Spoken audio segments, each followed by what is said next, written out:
So this is the part 2 working on this vehicle, which is a 1995 GC8. And we're going to go ahead and look into the green connectors. They're the test mode connectors. There's a lot of different things you could do with them, but we really use them for testing our fans. Here in Okinawa, it gets really hot, and Subarus, you do not want to overheat them. If you overheat them too much, that's when you actually get into head gaskets. If you're actually paying attention to that type of stuff, in Japan with the metal head gaskets, it's really not an issue. But if you look down here,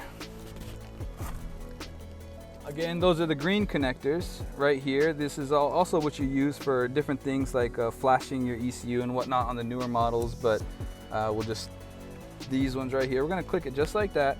And then what we're gonna do is we're gonna go ahead and put the ignition on and put it in diagnostics mode. So now let's go up here.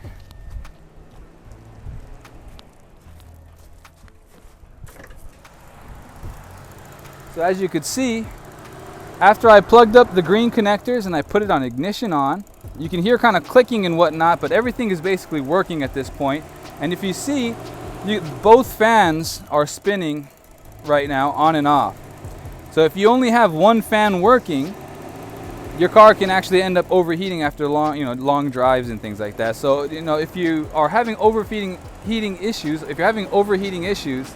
we'll often ask, are both of your fans working? And this is how you would do that. You would check if your fans are working by plugging up the green connectors, putting it on ignition on, and you just go up here and you just take a look at the actual fans. You can physically see them turning on and off.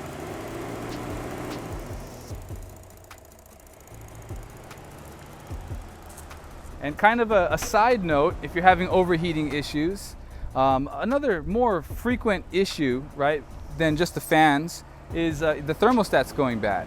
There's two hoses, I'll show you again here, but the top hose right here is the top radiator hose. This is where the actual coolant comes into your radiator. It gets cooled down, and then it goes in through the bottom radiator hose.